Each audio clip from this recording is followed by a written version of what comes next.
call vote. Councilmember Prida, Here. Councilmember Alvarez, Present. Councilmember Cabrera, Here. Mayor Pro Tem Chidas, Mayor Schultz. Here. You have a quorum. Anyone want to make a motion to excuse? I'll make a motion to excuse Mayor Pro Tem I'll Chavez. second. All those in favor say aye. Aye. Thank you. Under proclamations and presentations, we would like to introduce someone, our new captain from the Lakewood Sheriff Station, Bob Osborne. Would you like to say a few things? Thank you very much. I just wanted to come and introduce myself. Originally, Marv Cavanaugh was going to do that for me and say farewell and express his thanks to the city for your work with him and partnership with him over these last few years. Unfortunately, he was called away to a different meeting, so he sent me here to introduce myself. So I just wanted to say, first of all, how happy I am to be here. It's a real privilege for me to be able to work at Lakewood Station.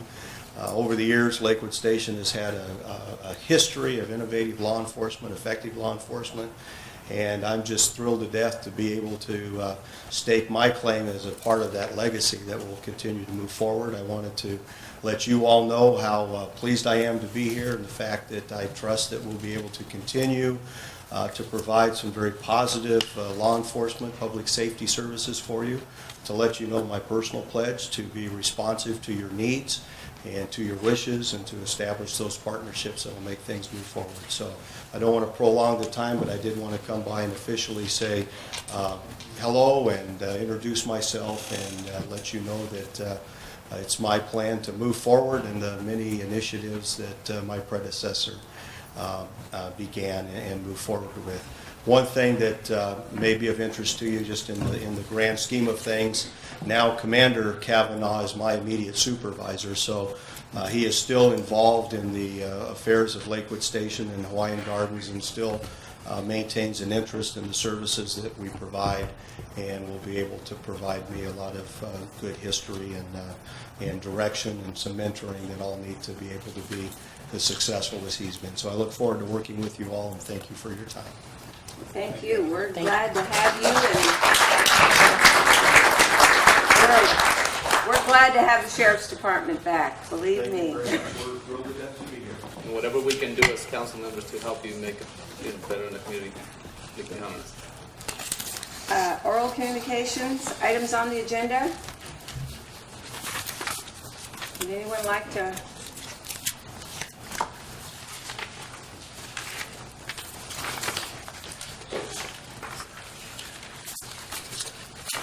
Madam Mayor, council members, my name is Pete Schnoffer. I'm a full-time business agent for American Federation of State County Municipal Employees, AFL-CIO. I want to make 4 points. First point is that as the business representative for the management chapter, we urge each of the 4 members of the council present tonight to vote yes to formally adopt the management chapter MOU. We strongly urge it. Secondly, almost under our noses, so to speak, we have a group of people that are in their 30s and early 40s that are now our department chairs and our supervisors here at Hawaiian Gardens. They've sort of been baptized by fire by all the things that have happened the last 2 or 3 years. When we go home at night on a Thursday night, it's Joe and Robert who keep this city going. They live in the city, they love the city, and they're working hour after hour after hour on behalf of our city. We have the best planning director I've ever known in 17 years of working with AFSCME in Joe Colombo. And I could go down the line of virtually every single person that's represented in this management chapter. I don't know how it happened that they're all so close in age. They've bonded so well together. They're keeping our city going along with top management. And they've negotiated hard and in good faith with all of us, and we hope that you vote for it tonight. I don't want it to go to their heads. I mean, obviously, they'll be even better 10 years from now if they keep their eye on the ball. And oftentimes we don't, because we get into our 50s and 60s. Sometimes we get a little pompous. Let's hope that doesn't happen. Now, the next point I want to make is that Howard Caldwell and Michael T. Harriet have done a wonderful and professional job up to this point in negotiations with us. They've been a real asset for us. They're also working in the city of Artesia and doing, up to this point, a remarkable and professional job. Now, real quick, Madam Mayor, I want to point out that there's some things that won't jump out at you right away. New employees get 30 days' notice of layoff instead of 45. Employees that have been here longer than 3 years that are brand new, anybody hired after this date, will get 45 days instead of 90 days. That's an improvement in the city's favor, okay? A major improvement in the city's favor. We have educational incentives at ABC School District, where I've been fortunate to be assigned as a business aide. So when a plumber comes out, or somebody to repair the sprinklers, etc., if they have taken the educational incentives, they get their regular salary plus the educational incentives, whether it's 2.5% or 5% or 4%, whatever the case may be. That gives the incentive to the women and men to take those extra courses to be that much more professional. Mr. Lopez suggested that we have a more balanced safety committee, and we said fine, because we want to have even better safety in our city. There's been problems in the past on educational reimbursement. Somebody would be called in and say, oh, we can pay your tuition and your books. I'm not talking about under Mr. Lopez, and I'm not talking about under Leonard Chides, but some of our previous administrators have said, oh, we'll take care of your tuition, but then the guy next to him or the woman next to him doesn't get it. Oh, no, that's not available. We can't do that. This sets up, based upon the Artesia contract, an exact dollar amount that each person is eligible for, and yet at the same time gives the city administrator the right to make a pre-approval so somebody doesn't waste their time on a course that they shouldn't take. We used to have a buyout on the vacation leave where you buy down to 300 hours. Buy down to 135 hours. That was too rich for our blood as a city, and it wasn't implemented. Now the buyout is down to 300 hours. That takes some unpaid liability off the books, but doesn't make it extreme where the city has to pay out a huge amount. Madam Mayor, my 3 minutes are up. If somebody asks me a question, I'll make my last 2 points. If not, I know that you need some time for other speakers. So there has been some change in our union contract and everything, huh? Yes, and if you think about it, Madam Mayor, the union's contract only provides for a 1% increase over 2 years. We just got 5% in Carson. We got 10.5% at ABC School District in 1 year. Okay? So when we look at it, if a couple of these things don't happen, phase 4 or the bond, etc., these employees are going to have settled for 1% over 2 years in terms of across the board. And finally, through Howard Caldwell and Michael T. Harriet and Anthony Lopez, we have got some kind of systematic development for our bilingual pay. So it isn't a matter of saying, again, like in educational reimbursement, hell, come in, I'll get you the bilingual pay.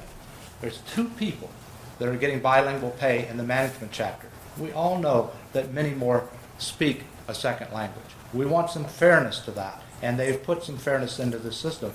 And thanks to the people that we've been negotiating, there now has to be a test so that we can't say, oh, he's getting bilingual pay, and he's got a Spanish name, but he doesn't speak Spanish. We're not in that situation. Thanks for the extra time and the question, Madam Mayor. Thank you, Pete.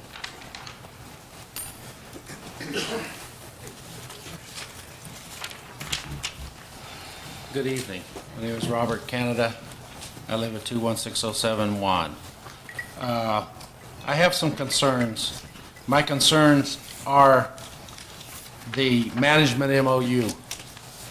I'd like to know if anybody has seen it on the council, since it was voted on before with a verbal, and I find that really difficult that you haven't seen it.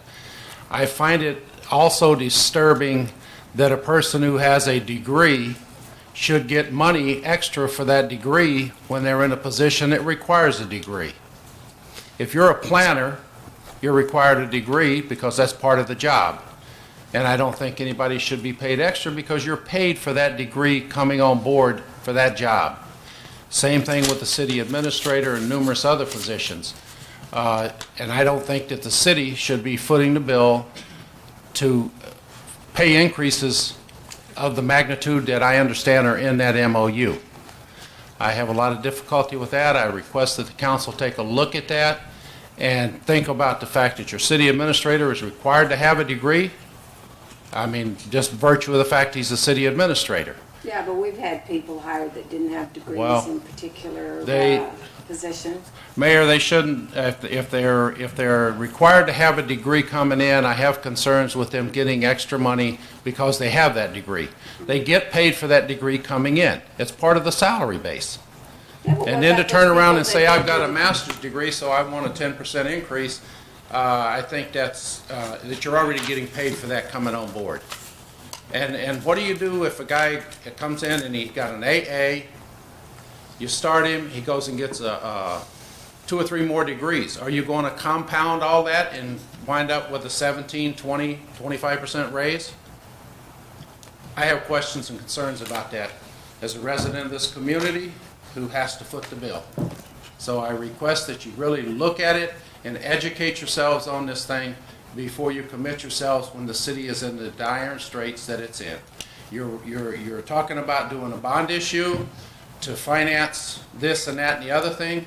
You need to look at what's going to happen to that money and what you're going to do in the future and how it's going to go. If you come into a job knowing you've got to have a master's degree to do it, then you're required to have a master's degree, and the people doing the interview shouldn't hire you.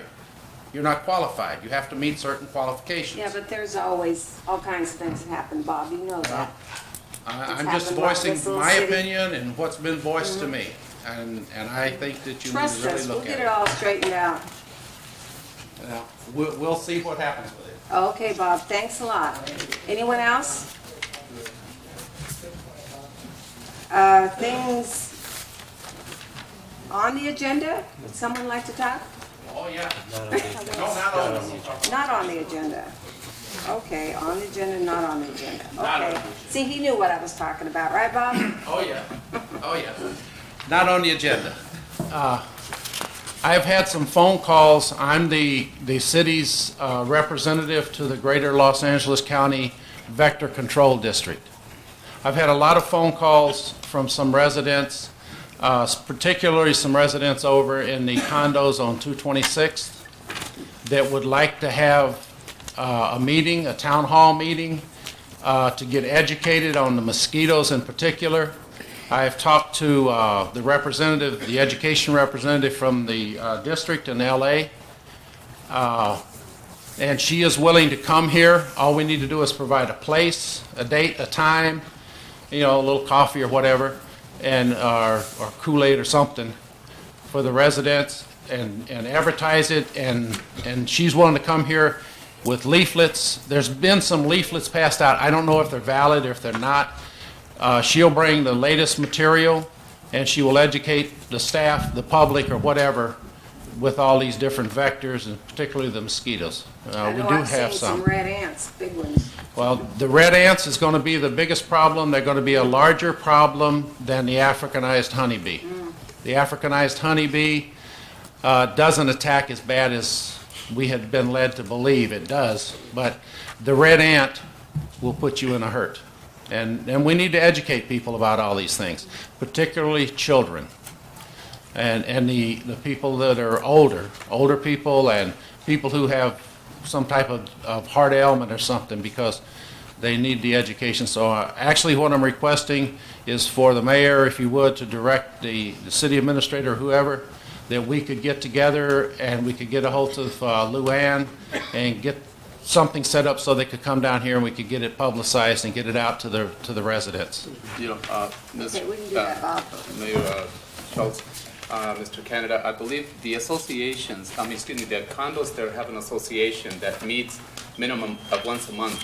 It'd probably be in order to request that whoever manages, which is Skilled Property Management, based in Orange County, I believe Garden Grove, to have them do a presentation, because they are supposed to send out a newsletter monthly or reports monthly to the residents there, for they can have a meeting, and it can happen here as well, but because you mentioned 226, and that is a problem because they're so close to the riverbed and they're close to the park, Eldorado Park.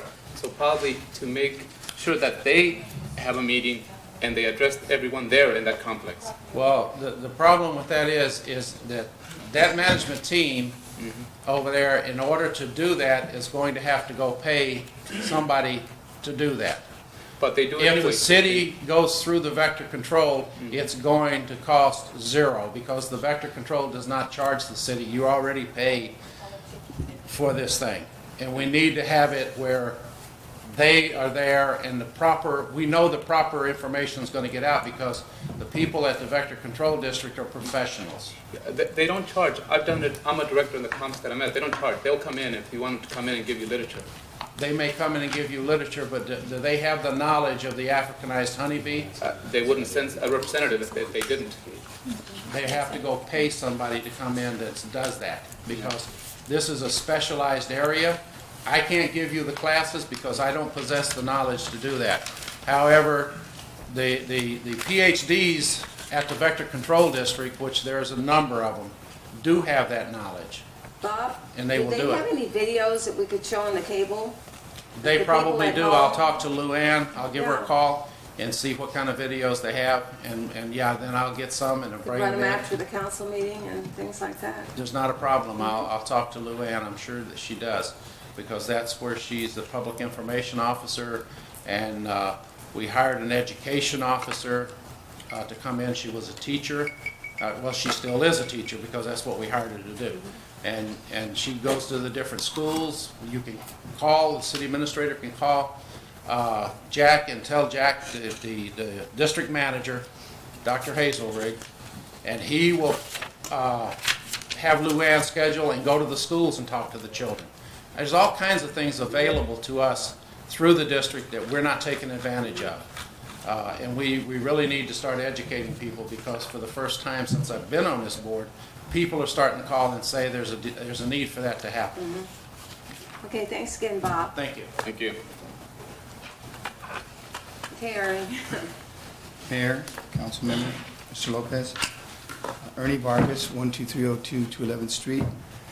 I have been a resident here for 39 years and as an employee for the city of Hawaiian Gardens, 1974 to 77, which was 2 years and 8 months. 1986 to 97, which is 11 years. In 1997, I volunteered 1 year's time of work. In the last 2 years, under the ABC School District Violence Reduction Project, in a joint effort with the city, I've continued an additional 2 years. And so that adds up to 15 years and 8 months of my adult life here that I've dedicated to the city. I have some concerns that I want you to consider, to think about. With the layoff, I had questions because I was laid off. But I really wasn't given the answers, or I felt given a fair representation of what I felt, what I asked for an explanation concerning my status and seniority as a former employee. And with the recent negotiations with the MOU, and you can correct me if I'm wrong, is my understanding that, you know, people have returned already, and people will be returning. And it's my understanding that I'm not listed to return. That is a question I have. Also, my question is, because of that, who represents Ernie Vargas? And I'm here to speak for myself, because if I don't, nobody will. You're still non-union, right, Ernie? That's where the fine line is drawn. You know, it's my understanding by law that I should have fair representation, even Yeah, though 'cause I'm, I remember something. because of the fact that at the time of the union, it wasn't closed shop. And all employees had a choice to join or not to join, based on their own choice. But Ernie, I still think you're represented as a whole. Okay, well, if I may continue, then Yeah, then you go can ahead. consider my questions. And my question is, what rights do I have, or what rights did I have when it came to the negotiations? And the negotiations for the new MOU. Council, Mayor, you'll make the final decisions, and my question is, how will that affect me? I know when the MOUs in the past were made, it affected my job greatly. That's why I'm not working. I really believe that. I didn't feel I was given fair representation, though they may state that I did. But I really had no say-so. And in the past, it affected me, and I believe the next MOU, for me to have an opportunity to come back and work, I believe it will affect me once again. On Tuesday, August 17th, I asked the business representative for the union to request a meeting. That meeting was denied, and I was asking a meeting with Mr. Lopez and the union rep, as well as one council member, to hear my case, or hear at least what I had to say.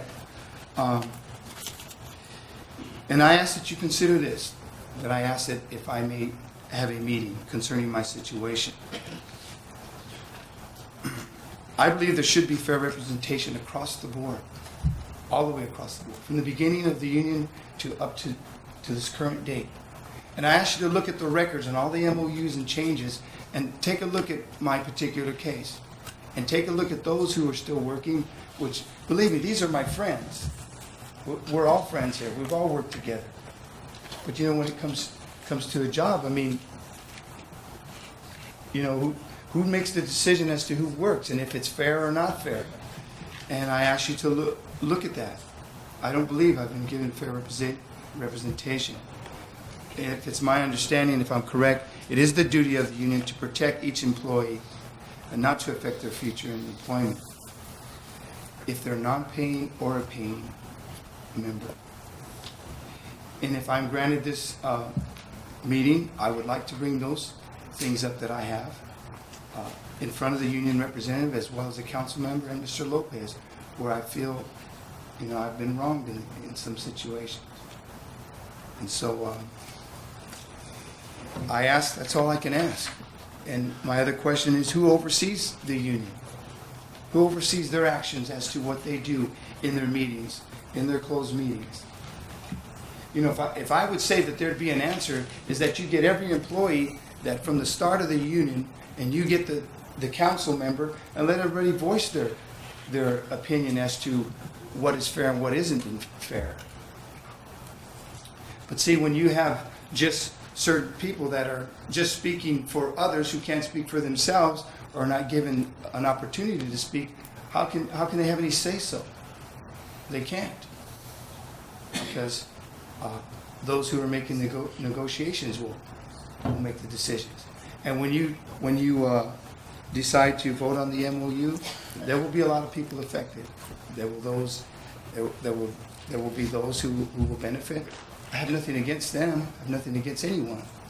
I'm just asking for fair representation across the board for everyone who was a former employee and an employee now. That's all I ask. Before you vote. I'm sorry, when you said, Mr. Vargas, no answers, I mean, no answers from us, no answers from who as to what? Because you said you had no answers, and what rights you have. Right, well, it's basically, you know, in talking to the union rep, it just always goes around in circles. I don't really get an answer as to... But not from us, I mean, is it... Well, you know, if you talk to one person, I've talked to Mr. Lopez, I talked with the city administrators before them, I've talked to some of those who were on the negotiating team, and you go around in circles because you get one answer here, you get another answer here, and then the final outcome is it's never been favorable towards me. Basically, that's what it comes out to be. So what you're asking is to have the city administrator, a council member... I don't wish to speak out what took place, what I have, as far as, if you want to say, information. But if, you know, I don't know if I can ask for that, if I can be granted that, a meeting with the city administrator, with the union rep, with a council member, or all the council, to hear my case, to hear what I have to say. Because I'm union, but not union. I'm represented but not represented. That's basically how it is. And I just feel it's been unfavorable. But here's the real point. If you have the union and they come in and at the very beginning, you have a choice.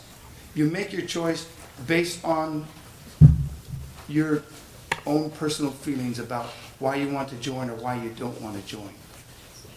And that's based on your own decision. And no one should be punished for that, or it shouldn't affect you whether you join or not. If it's fair across the board, whether if you had a choice to join or not join, that's how it should be. And so that's why I'm here to ask. I see that you're shaking your head no. This is an area that we don't want to, this is an area of the law we shouldn't be discussing in open session like this. Okay, then can you give me an answer? We can talk with the city administrator and he can contact you. But the council will not be conducting negotiations with you, sir. Not right here. Well, I'm not asking him to negotiate right here. I'm asking for fair representation. Okay. But see, in the past, this is what happens. Exactly what you're doing now, exactly what takes place, what has taken place in the past. I'll go from one person to this person, to this person, to that person. And in my eyes, if you can prove that I'm wrong, if I'm given a fair chance to say, and if I'm proven that I'm wrong, that if there isn't fair representation, then I can walk away. And I can say thank you for the opportunity to work here, and I did my very best that I could as an employee. But, fair is fair. Sir, maybe you should talk to that gentleman in back of you. Pete? Yeah, I understand. Okay. I have. Okay, that's who you need to talk to as far as representation. Do you understand my question? Yes, we do. The question is, where does the connection lie? When the decision is made by the council. They give you a projected proposal. You approve it. That affects me and everyone else. No, we understand that. We can't represent you, though. I'm not asking you to Okay. represent me. I'm asking you to hear.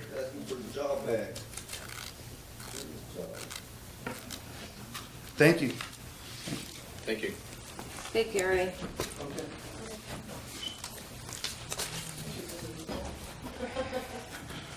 Kathleen Navejas, 12327 East 223rd Street. I'm very touched by Ernie Vargas coming up here tonight. And I think that this city has been cheated out of so many things. I mean, Ernie did such a great job with the alternative programs, with the services, and with the kids, with the gang members. I mean, it is so unfair what has happened to this community, with the services, with the programs, with the cutbacks. I mean, this community has lost more than any other city in the whole surrounding area. And I mean, even from a standpoint for unions and for Ernie, they don't have jobs. Why? We all know the reason why. Yeah, we sure do, don't we, Gabby? You should, Betty. You Yeah, voted I sure for do. something. We all were told promises after promises after promises. What happened to those promises, Betty? They're What coming, happened? Kathy. When, We gotta Betty? look at how we got here, Kathy. Betty, when are those promises going to be met? This is the year 2000. When are we going to get those promises met? I've been off the city What are you council. talking about? When are these promises going to be met about all these jobs, all these services, all the monies that were going to come to the community? Now you're all here. You're in charge. You've been in charge for 4 years. No, I haven't. Well, your husband was. That's your better No, half. he wasn't. Okay, can you tell me, council member, when are these promises going to be met? When do people get jobs? When they get jobs back, and when do we get services? I think I think everyone's working together to accomplish that, and it's really, you can't say or give dates, but I can tell you one thing, Kathy, that, sometimes I don't like it when people come in and says, well, are doing, and it's good when you have enough information and can basically point to someone and says, this is where you. So you don't- made the wrong. Well, if you please let me made the wrong decision. I think there were some decisions that were made in the past that were not the best decisions for this community. Everyone's affected because of the decision making that was done years ago, Kathy, and past. Now, what we have to do to correct our problems, we have to make sure that when we decide on something, we can see 10 years ahead, and that this city will still be here. I believe, and long-term goals and actually future planning. I'm a future-oriented person. And some people may not agree with that. I believe in streamlining. I believe in budgeting. I believe in making sure that you spend $2 and that you don't spend that third dollar because you're going to need it 2 months from now. So you have to work with what you have within your means. Okay. The services, it's sad to see that a lot of services left. But you know, the city, there was a time when it was operating on a $5 million budget or a $10 million budget, and only $5 million would come in. So that's where the fault lies. No. When are we going to get the services this city was promised? Give these people an opportunity, and the services will come. When But if- are people going to get their jobs back? That is not an answer that can be said today. So No there one can is, give that so answer. let's just answer. I mean, we can go blaming each other, and of course, you all like to blame me. Okay? Well, And yeah, that's okay, well, because I have big shoulders. I blame Big you. shoulders. I blame myself for my part. I blame everybody for their part. Right. But you know, Okay, so please- how are we going to fix it? How are we going to get these people by their jobs making back? sure that we do the right thing and we make sure that we all decide unanimously and not in a battle fight back and forth. Okay. We have to do what's best for the community, not for us. So when is that We- going we to have- happen? we- here. Teenagers are senior citizens? Yeah, but you know what? When is that comes gonna into happen? battle, I would love to see a proposal that you have, Kathy, you know, because you didn't have it in the past. Yes, I so did. You have it now. Well- But it's not good to get into a battle because I Well, don't wait, think that's what we're I have a very important question. Okay? And let's see if you can answer it. What has happened with this Staffo agreement? What has happened with this Staffo agreement? It's never come back on the agenda. Why are you so concerned, Kathy? Well, Betty, I'm a resident here. Last time I I know checked, you I are. voted, okay? And I have a right to know. Yeah, but I just And wondered. maybe there's people that like to litigate if you're going to give more things away to Moskowitz, okay? Yeah, I know. It's obvious he controls you and the city. What's going to happen? Everybody else had over 3 minutes. I'd like the same You'll be courtesy. surprised in the next 2 months, Kathy. Just give us some time. We've waited enough. Okay, you've asked a fair question. Okay, that issue still has not been finalized. Okay, I apologize. Please, go ahead. The conditions on there have not been met, and therefore the estoppel agreement has not been finalized. And as I believe you're aware that there are two special conditions. They have not been met by the other party, and therefore the estoppel is at a hold. So why are they getting to put more manufactured buildings on there? Why are they still going forward with development standards when they have not complied with any of the agreements? Why is that still being allowed when this city is bankrupt, no jobs, no services? Why are they allowed to go forward without paying their fair share to this community? Ma'am, I'll wait until the audience is done. Okay, I'll be more than glad to address your question. but I don't know who I'm that not is. saying- Audience, go sit up there, they got big mouths back there. Okay, I apologize for the intrusion. If you're talking about the additional modular, those are allowed. Our planning director has made sure that they're in full compliance. So those activities are allowed. As far as the estoppel, that has to do with with other conditions. And once again, ma'am, I'm saying that to this date, they have not met the conditions. Therefore, the estoppel does not go forward. Period. How do we continue allowing a developer to move forward with manufactured buildings? The developments that, to me, are just outrageous. They look absolutely nothing like the architectural designs that were brought before this council and to this community. Ma'am, How has this gone forward when he hasn't even put an application for the final license? You don't even have a guarantee this guy has a license. How is this happening? And how can anybody sit up here and continue doing nothing about it? You know, ma'am, with all due respect, I'll be more than glad to sit down with you and discuss all of this. You know, everything is public information. What you're asking for, how he has gone forward, or how the casino, I should say the car club has gone forward for additional modular, I assure you that Mr. Colombo and his staff would not proceed and allow for that activity to take place until full compliance has been met. They have met that. They have been approved in regards to the additional modular on a temporary basis. But as far as going back to the question of the estoppel, okay, once again, the conditions have not been met, And when they're therefore met, it's at a it'll be freeze. taken care of. Okay, and you know that the conditions that were placed on there are excellent for the city. I mean, I remember that you were very pleasantly surprised that there were such conditions based on that. We're here to protect the city, and that's what we're doing.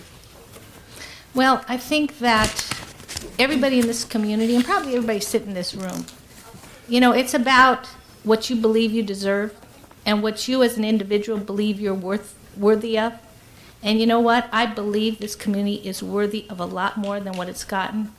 And the people that are out of jobs and the community are out of services are depending on you people as the elected body to do the right thing. And I think that's what we're asking for. I'm not here to, you know, be belligerent or beat you up, but I'm trying to keep your consciences at hand here. I mean, we all have a responsibility here. This community doesn't deserve to continue what's happened to them.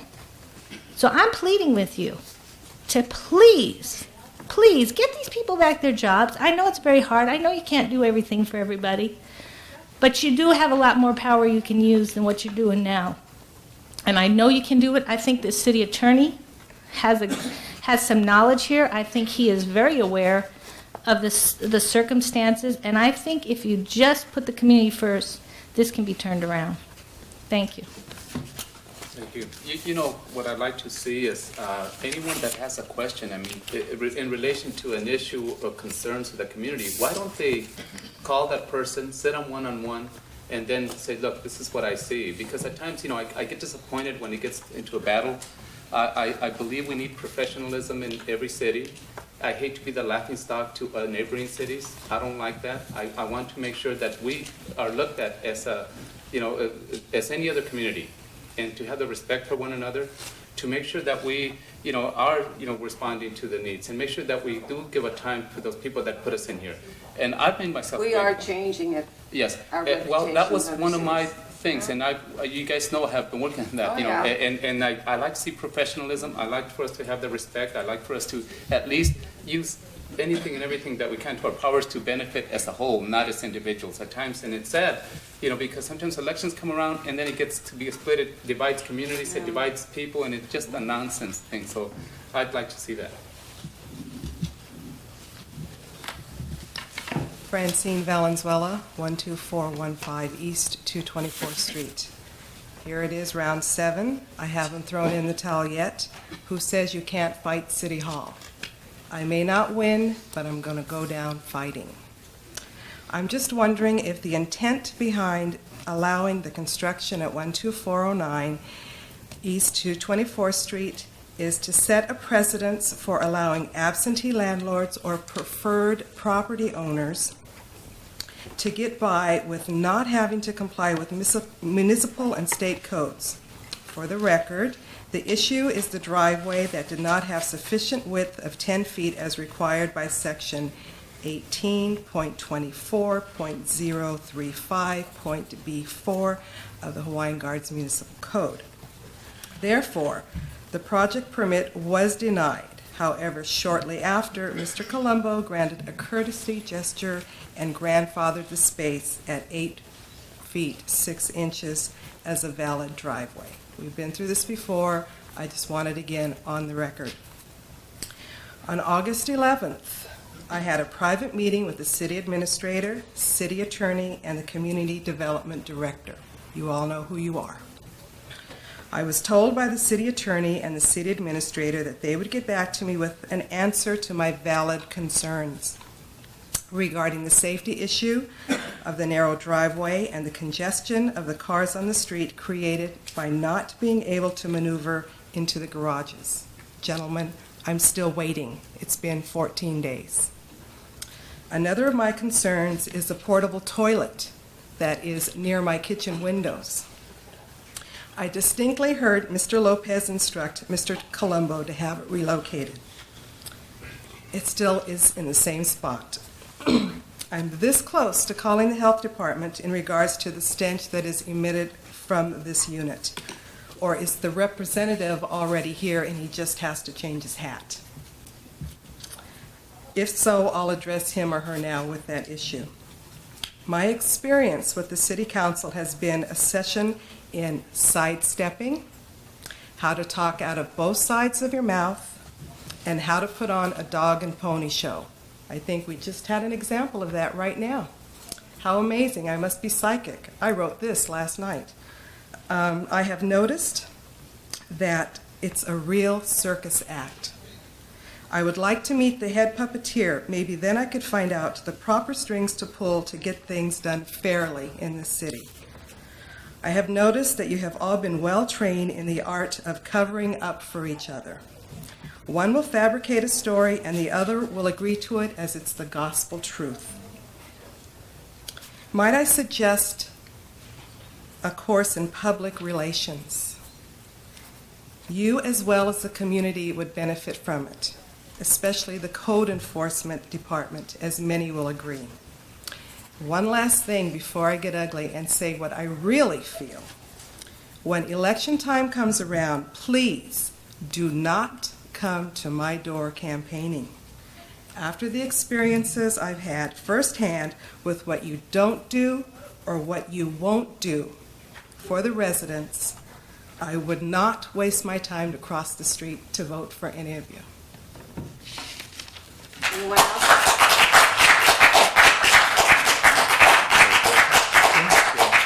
Can I address? Yes, Tony Okay. wants to Ma'am, speak. first of all, personally, I do apologize for regarding the, that item, that it wasn't removed. If there's any blame, it's my fault that it wasn't removed, but it will be addressed. And in regards to the parking area, there was a decision made, and my understanding is that a variance is being proceeded with, or an application is being sought out. In other words, for the individual has to apply for a variance in regards to that, the driveway itself. Sure. Could you explain that? He's already got the building built. Now he has to, after the fact, get a variance for the driveway? You're concerned, if I recall right, after the discussion that we had, or during the discussion, it stemmed down to about, really one item, and that was the driveway issue. Okay. Okay, therefore, our attorney has reviewed it, and it's come out that the best avenue would be for the individual to apply for a variance. Now, And I'm going to let him expound on that right now.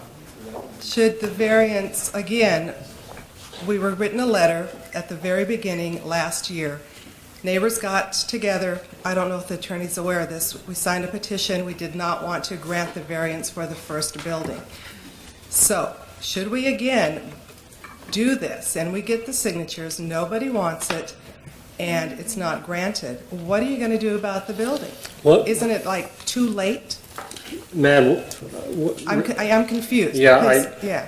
if you recall at the meeting, and I hope this was communicated to you afterwards. No, no one But- has talked to me at all. We had, the city administrator and I, we had decided that the main issue that you had was this individual was going to be parking in a narrow parking spot where there were walls on both sides.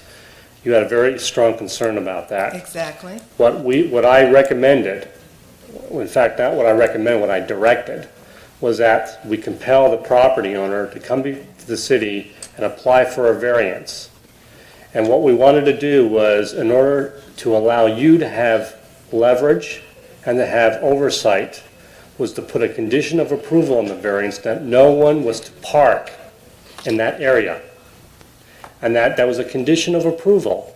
And if you as neighbors see that this individual was parking there, we encourage you to contact the city so we can enforce that condition of approval against the property owner for parking there.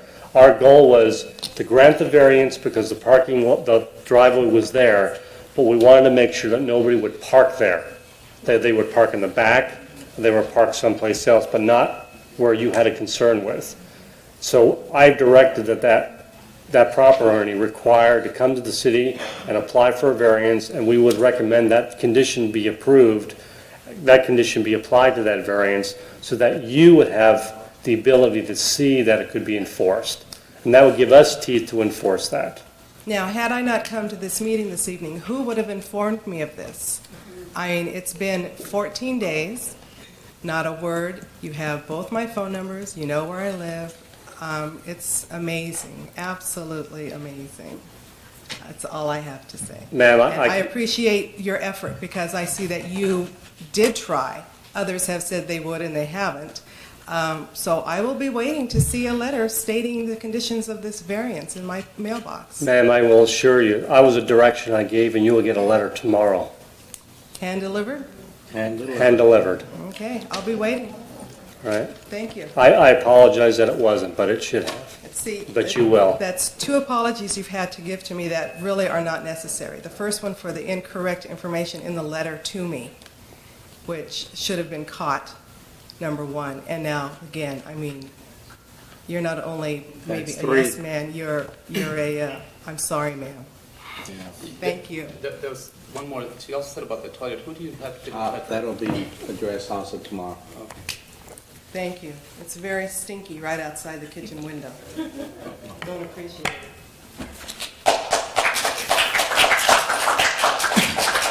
John Eckerman, 12550 East Carson Street. The lady has brought up several good points, but one of the major points is non-communication. I think if you will remember, those of you that have been sitting on this council for any period of time know that I've been before this council many, many times stating just that thing. Non-communication is hurting the city. We need better communication with the people of the city. And believe it or not, tonight I didn't think that I would be agreeing a whole lot because there's a lot of times that I don't agree with things that Mr. Placido says. But tonight what he said about thinking ahead, maybe 10 years ahead, before you start talking about spending money, is a very good idea. I think this is one of the things that put this city in the condition that it's in right now financially, is that it's been a short-term fix in the past. And here we sit today dealing with what has happened to us because of not thinking far enough ahead. If we spend this money, what's going to happen down the line where we may need it for something else? You can't budget your own home that way. You can't budget a city that way. We have to think ahead continually. The other thing that I noticed is what was mentioned here tonight, that I noticed the modules going in for the card club. 2 months ago, when the doctor was here, I asked him about the situation as far as the second phase. He said a couple of months. Well, I'm assuming that there must be still some glitches to be taken care of between the city and the doctor before they can proceed fully with that second phase. In the interim, we're getting the modules in there to take effect for that portion of it. But that still does not allow enough tables that would be going into the second phase to bring in the money that would be coming into the city. So we need to try and do everything we possibly can to get over these obstacles as best as possible without giving the city away. That is the last thing I want to see done. I want to see to it that everything is adhered to, that was agreed to, but if it was agreed to, it can't be gone back on, obviously. Therefore, let's get the I's dotted, the T's crossed, and finish it and go on with what we need to do to get this city moving ahead. Thank you, John. Anyone else? I don't think, we're not holding the project No. up. No, the city is not holding any project up, Mr. I didn't Hackman. say the city was. I said evidently there must be some disagreement. Glitches between the city and the developer, which the city doesn't, there's no glitches on that, so, there's no more excuses should be placed.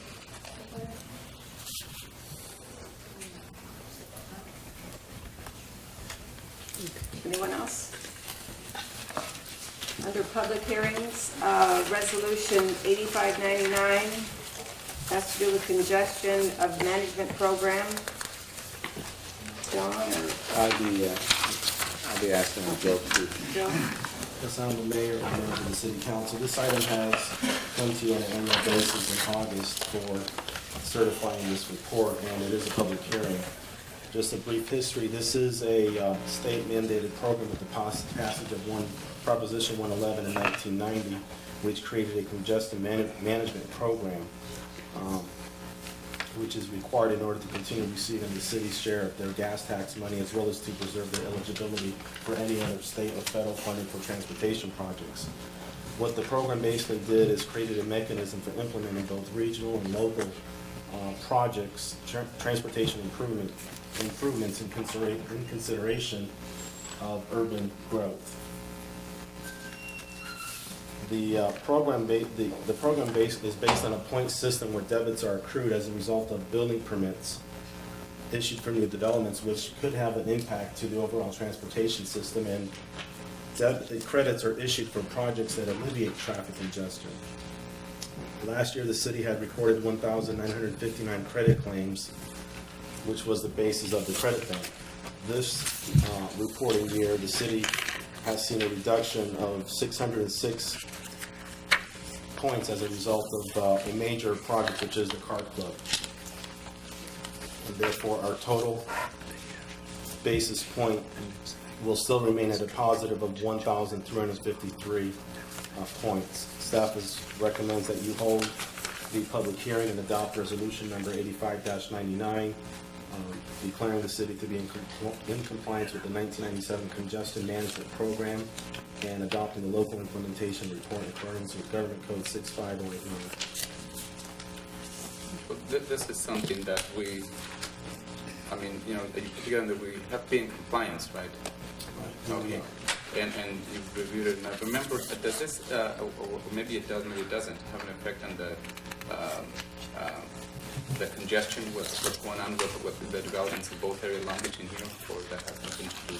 Well, again, you earn, as projects are approved in the city, such as new homes, new townhomes, condos, new commercial development, there's an impact to the overall local and regional transportation system. So the program encourages you to implement transportation improvement programs which alleviate congestion and reduce air emissions. And so everything's being tracked on a point system.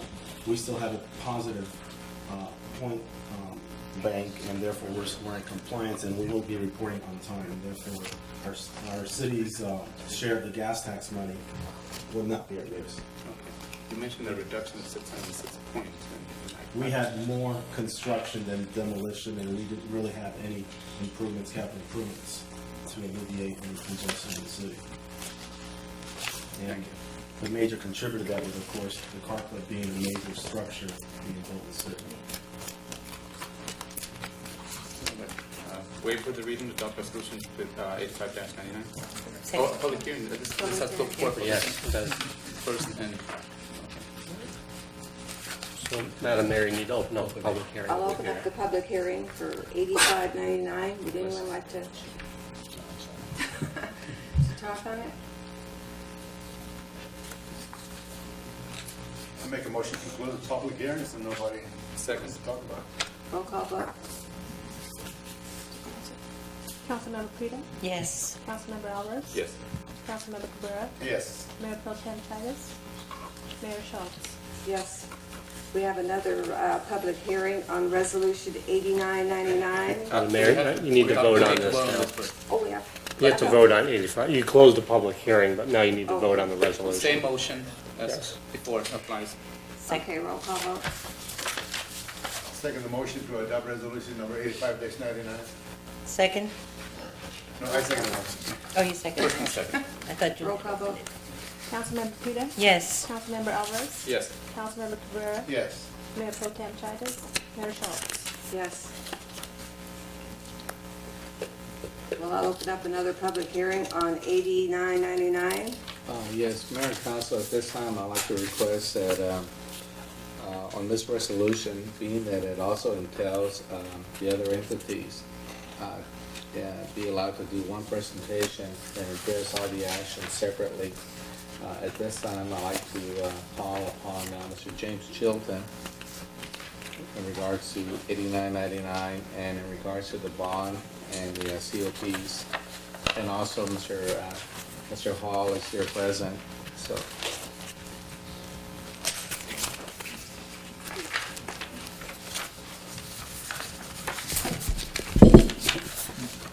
Madam Mayor, council members, staff, and my wife, Sue Chilton. I want to make an announcement. Some of you know, but tonight is our 36th wedding anniversary, and we couldn't think of anything more exciting to do than be here at this council meeting. You have to share that secret with everybody.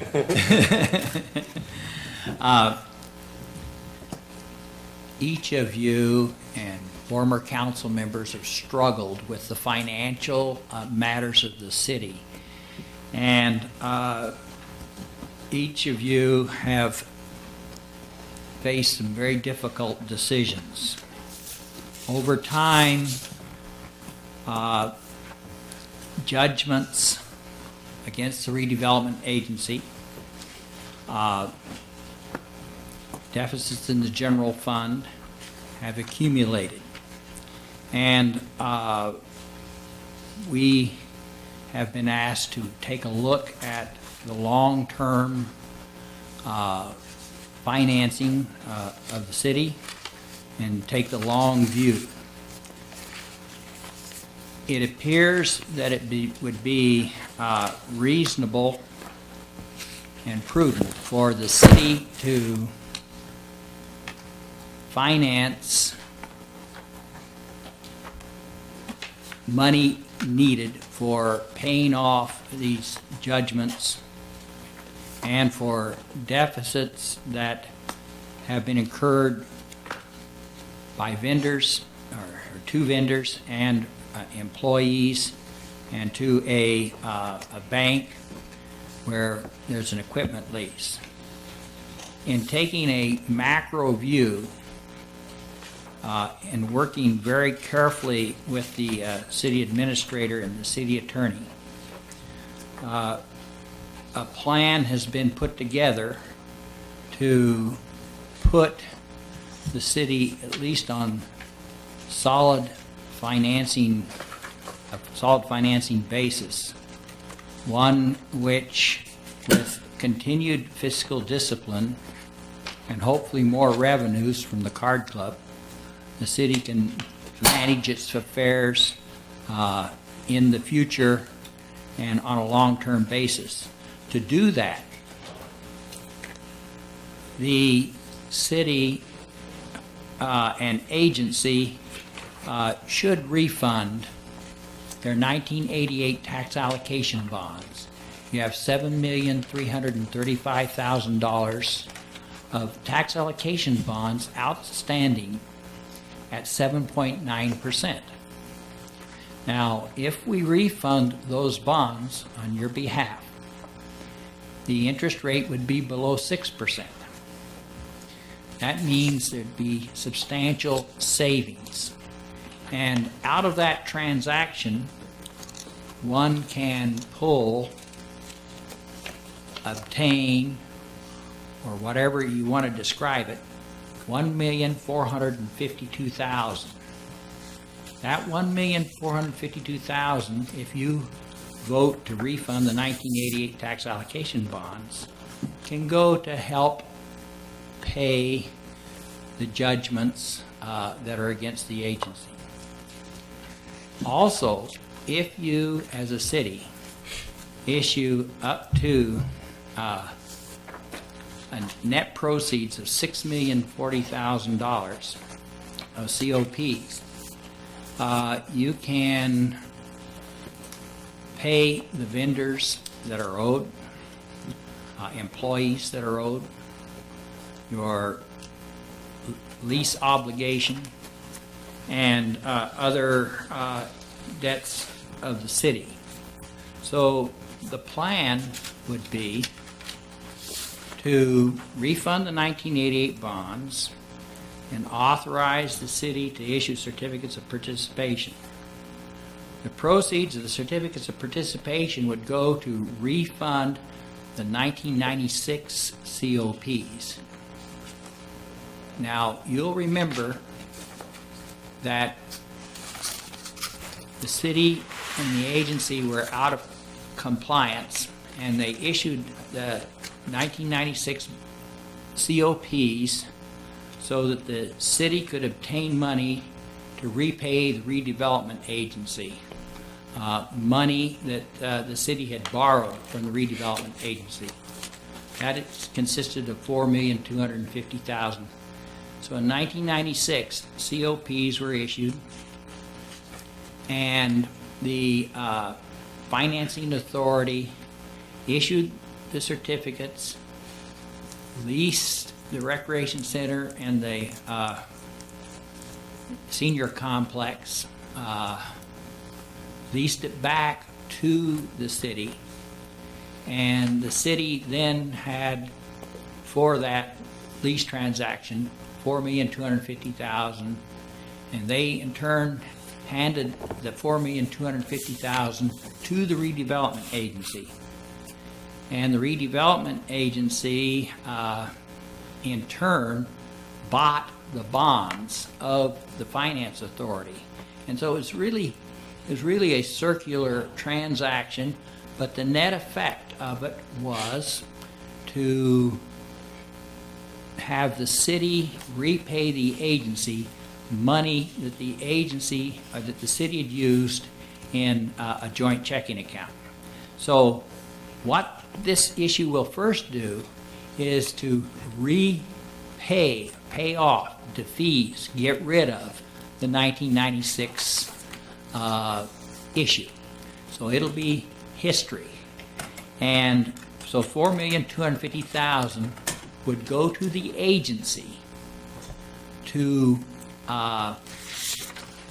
buy or refund the bonds, buy the bonds from the agency that's on the agency's books.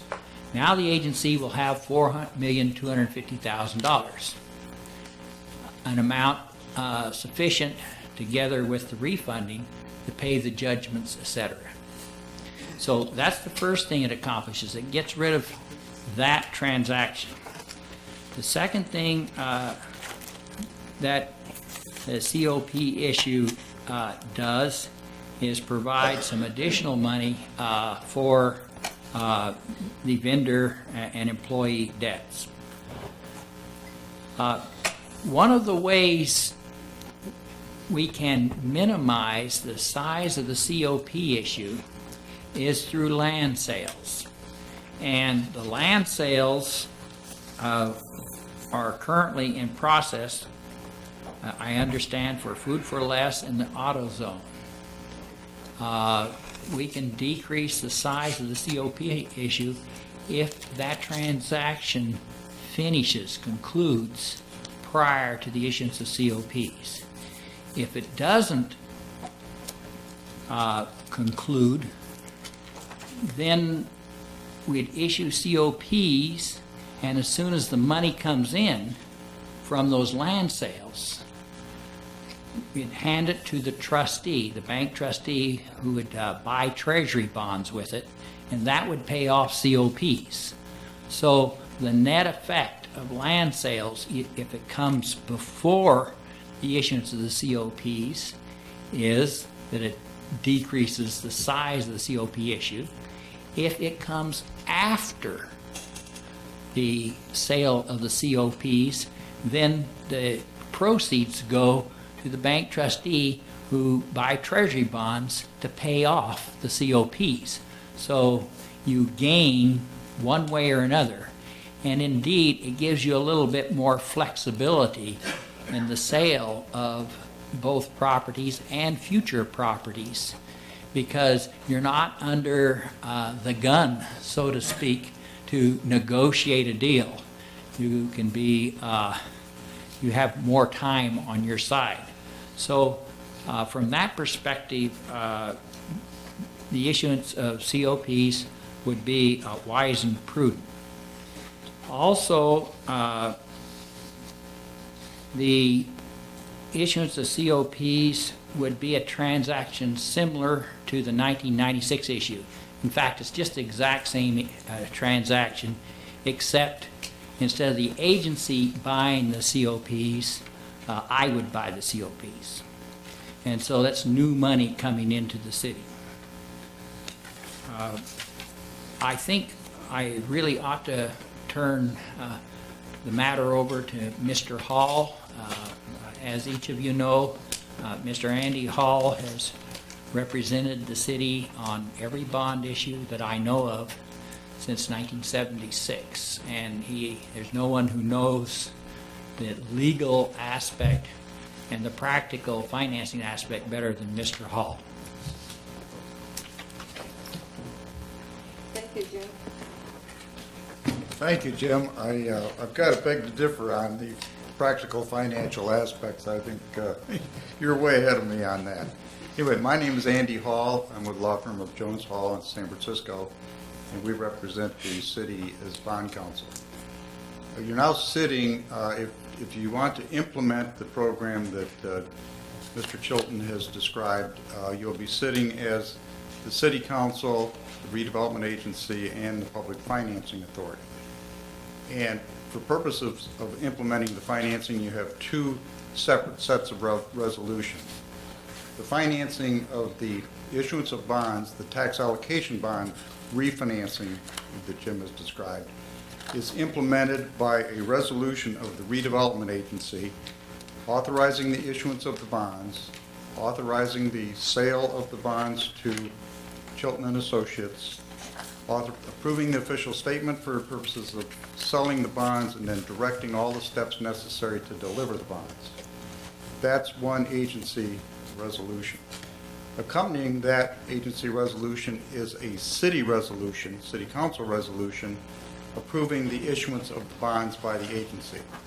That's a formality that goes back many years when redevelopment agency boards used to be separate from city councils. And so it got into the law that the city council had to approve issuance of bonds by the redevelopment agency. Now, a second complete set of resolutions involves the issuance of the certificates of participation. There is a city council resolution which authorizes the execution of all the necessary documents. Basically, this transaction is, Mr. Chilton said, mirrors the transaction that you did in 1996, in that there's going to be a lease of the senior center and rec center, corporation yard, other facilities of the city to the financing authority in the consideration of the payment by the financing authority of an upfront lease payment.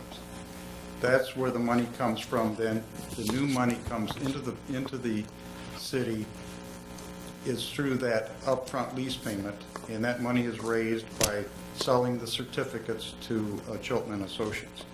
So you have a city council resolution that authorizes all the necessary documentation, a property lease, a lease agreement, the sale of the bonds to Chilton and Associates, approves the official statement for sale and selling the bonds, and directs all the actions necessary to deliver, the certificates. So that's one resolution by the city council with respect to the certificates. Then you have on the other side of the coin a resolution of the financing authority that directs its half of the transaction. In other words, it agrees to lease the property from the city and to lease it back to the city. It approves of the sale of the certificates. It approves of the official statement. That is a resolution of the financing authority. Finally, there's a resolution then of the redevelopment agency. That resolution authorizes the execution of a reimbursement agreement, and this is what Jim was describing as the use of the proceeds of sale of agency properties to ultimately pay off the certificates. The resolution of the redevelopment agency authorizes the execution of that agreement. So there you have it. That's the legal structure that's before you for purposes of your action. And if you wish to implement the financing that's been described, those are the actions you should take. Thank you. Thank you. I just a couple of questions. A projected date for bonds, is there a projection of time that you have, Mr. Chilton? Yes. There are several things, if you approve these resolutions, that need to be done before that can be done. First, we need to go to the rating agency to get the very best possible rating for the 1988 bonds. And generally, that takes 3 weeks. It'll take a week to get ready, and then so that's 4 weeks away. And then in order to get the very best rate, we will go to 3 major bond insurance companies and ask them to insure the bonds. If they do, you will receive a AAA rating on the 1988 bonds. And that's going to take them 3 or 4 weeks. So we're a month to 60 days away from a successful sale, should you desire that. Well, the thing is, because I think you mentioned something earlier about reduction, the impact of, the cost. I mean, you don't want to have not a surplus. I mean, of course, what I was looking at, I was kind of, well, to pay $2,800 a day, it's something ridiculous that I know that this will be eliminated by reissuing these bonds. And the debts that we have, and thank you, Tony, for putting everything that at least we can all make sense out of it, because a lot of the figures here that we had. Now, everything is earmarked, everything's specific as to where it's going to go, and nothing's going to be, left out. What I'm afraid of is, at times what happens is when you have some money laying around, a person wants to spend it, and I want to make sure that that doesn't happen. It doesn't give us, not to put us back in the past, how, well, hey, we have this, let's use it. And all of a sudden, I think that's what we're in a tight situation right now. No, we're not getting any excess money. Well, I want to make sure of that, because see, that when you do it, I mean, you're going to get the bonds and then you sell the property. So it's got to make sure that you have that trust account where it goes in, and it reduces that principal and reduces that figure. Is that correct? That's correct. Okay. The other one too. What impact if it's a leaseback, someone on JPIA or insurance for us for the covering of the site? How would that work, Mr. Kavanaugh?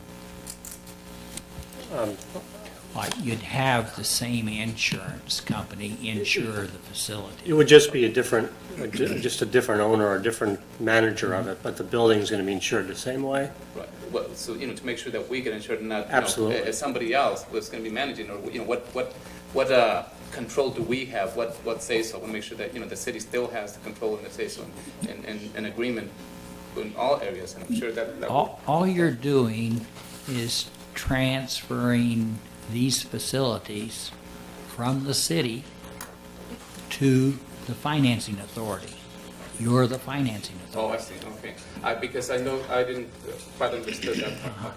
Now, as it exists now, the financing authority, it has the senior citizen complex and the recreation building. By doing the new COPs, you undo that transaction. And the city then, once again, has the senior citizen center and the recreation complex. And then you immediately turn around and do the same transaction again that you did in 1996. And then the financing authority has, in a sense, the ownership of the building that they lease back to the city. So you guys, each, the council is the council, you're the redevelopment agency, and you're the financing authority. So everything stays essentially the same. Okay. Another one is, you mentioned that you would take it to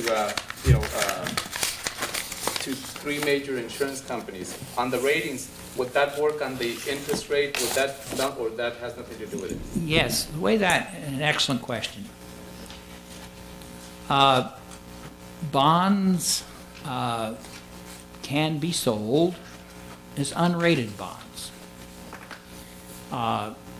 If a bond purchaser purchases on unrated bonds, we're talking about the redevelopment agency 1988 bonds, they have to investigate on their own the quality of the credit and how secure is it. And generally, they require a higher interest rate for doing that.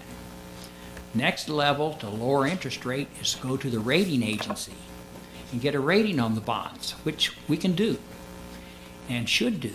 It's only prudent to do. And get a rating on the bonds, and then so Standard & Poor's will be telling the world these bonds are BBB rated or A minus or A rated. Then investors say, oh, Standard & Poor's says they're triple B bonds. That's good, that's investment grade. So they'll give you a lower interest rate. Now, if we can go, and this isn't assured that we could get insurance, but if we could go and buy insurance from a municipal bond insurance firm, there are many, FSA, FGIC, MBIA, they turn around, look at the credit of the city or the redevelopment agency bonds, and they say, yeah, we'll insure the payment of those bonds. And we'll put our name on it. And so if there's ever a default, we, the insurance company, will pay the bondholders their money. An insurance premium. Yeah, and so the bondholder has no risk. So then you get a lower rate for the bonds. Now, we've tried to get insurance before on redevelopment agency bonds, and we have not been successful. But these 1988 bonds are really very secure. Well, you're going to pay everything up, so it Yeah. should be secure. It should be secure. They're very it's secure. It's going to be a very clean, you know. You're absolutely right. And so we should make the argument to the rating agency and to the insurance companies that these bonds are really good bonds. Remember, all the bonds you've ever issued, you've never had a problem with your bonds. Your tax allocation bonds are really good bonds. So we'll make that argument. So let's get the very best, lowest possible interest rate we can. And if we can't get insurance, then that's just the way it is. I'd like to point out, though, that in regards to the tax allocation bonds, also, one of the reasons why they're in such good shape is because the way it was written up before, and thanks to Mr. Chilton and others that worked with him at that time, is that it went, correct me if I'm wrong, it went straight to the trustees. That's correct. And the trustees, so this entity never saw that, those funding. And what's being proposed tonight is that, as you know, I listed, or there's a list of 7 individuals that serve as a team to put this package together. And we try to lock in, as they say, you know, load and lock as much check and balances in order to ensure that where we are now, we don't find ourselves in the future. There's no guarantee because anything can happen, but the trustee also is going to have a stronger role in regards to this activity that's being proposed this evening. Well, no, that's exactly, and I you know, I mean, I did not much just by glancing through it, and I'm sure you've done all the necessary highlights to make sure that, hey, this insurance company, look at it. Just take a look at what you're going to insure here, or what you're going to, you know, make sure that we get this money to make sure you get your money back. It's going to be a clean slate. It's going to be something that's going to be pretty much a guarantee. There's nothing else owed. In other words, you don't have outstanding funds. Pretty much they're all going to be refinanced, right? Pay up what's owed, even pay up the debts that are outstanding and the judgments, which makes it really good for the city. And if you don't point those things out, an investor says, well, I don't see a benefit here. There has to, you know, and I think you've pretty much covered that. I would say one of our main objectives, as far as this team has put together for you all and for this city, is to create a clean slate. That's, you know, and I really can, I mean, I can't say it again to emphasize that, to make sure that we may not be here tomorrow, but to make sure that we do the budgeting within our means and make sure that, you know, that it gets paid up. But, you know, when you have these things that are outstanding, this city, I think as a whole, will start to look, you know, better, because then there'll be there'll be a little bit of, not surplus, but if something comes in, at least that's an addition to what is normally has to be coming in to pay up these bonds or money that we owed. I hope this casino gets going pretty fast, because I'm tired of excuses, really. So, you know, get on the road, and I think it's a good thing. It seems like, you know, something that the city would benefit from. Okay. Thank you, sir. Thank you. Mayor and Council, at this time, I'm going to ask our city attorney to orchestrate the following activities in order to assure that, you know, there are a number of resolutions and That's right, 'cause I'm activities. lost right now. Madam Mayor, what we should do right now excuse is me. I just would like to confirm that they have convened as all three entities, and to point out that it's the city council that actually holds the public hearing on the issuance of the bonds. Thank you, Andy. And that's correct, Madam Mayor. What we need to do is, the presentation has been made, so we don't have to repeat it for the following, but what we will need to do as a city council, you will have to convene as also the redevelopment agency and as the public financing authority, and then take these particular resolutions in the order as they're presented. Each one of them separately. And then on completion, then you're done, and then you'll reconvene as a city council again. Is that right, Andy? That's right. So, but before you do that, well, let's convene as both as the city council, convening as a redevelopment agency and the public financing authority, and then open up the public hearing so other individuals in the audience can just approach the entities, and then after all the public comment is through, then you can take the appropriate action as I'll guide you through it. Okay, go for it. We need to convene as Convene as Make a motion. Roll call on redevelopment. redevelopment. as a redevelopment agency. So we have convened as city council now. It's going- Right, you're the city council, now you're going to be convening as a redevelopment agency. Director Prida? Yes. Director Alvarez?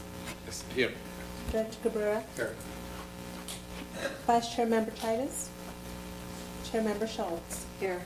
Now, you'll also as a city council, you'll convene the public financing authority. Roll call vote. Director Prida?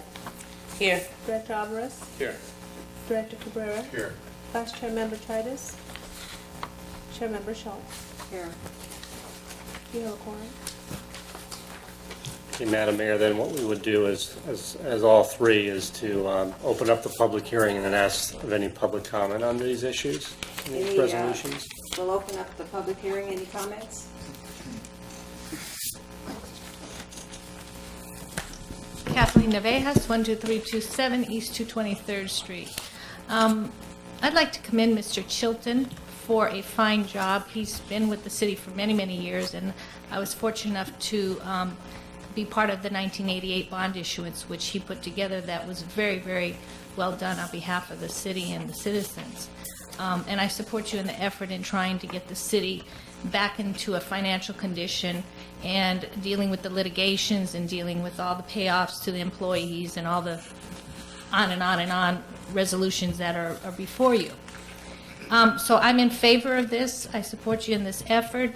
I just strongly ask you, because part of the disposition and development agreement that was agreed with Irving Moskowitz is that he pays 50% of all the development and all the relocation costs of that property that is really put the city in bankruptcy. And I think you have a responsibility to enforce that, not wait. Enforce that. The people who are truly financing that development is the taxpayers of Hawaiian Gardens. We are the biggest investors in trying to get a casino in this city. So I commend you, because I know you have no other alternatives, but I think you have a responsibility, again, in getting our fair share back. It's unfortunate that the whole city council, including former council members, including everybody who voted yes on this, has put the city in such a detrimental situation. But I don't think sitting and waiting and just hoping that something is going to change it here. Things happen when you make them happen. So believe in yourself, and big deal, they recall you. I am perfectly happy, and nothing has changed my life, and I am perfectly fine with the reason I was recalled. But I don't think they can recall a whole lot of people all the time and every time. So once again, please remember that. I think you're doing the right thing. But remember, there's a much richer person in the city that's making a lot of money off this community. And we're getting poorer, and he's getting richer. Thank you. Robert Canada, 21607 Juan Avenue. The last time you brought up the bond issue, I was against it until I found out that Jim Chilton is doing it. I think that he knows exactly what he's doing and what to do. He's done a lot for this city. and I support you and him in this effort. The only individual that I can think of right off the top of my head that's done more for this community is Irving Moskowitz. Thank you.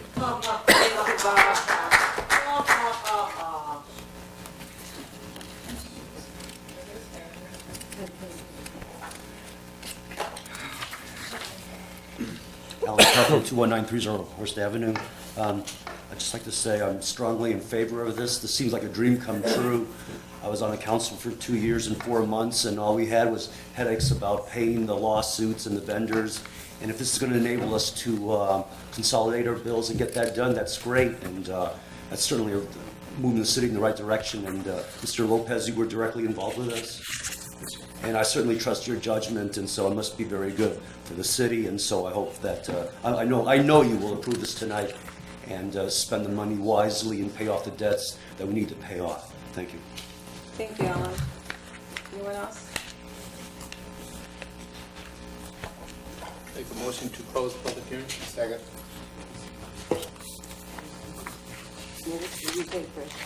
Well, what you need to do now is for the, well, as a city council, is to then, you're gonna be voting on resolution 89-99, okay, which is items A2, and then you're gonna be voting on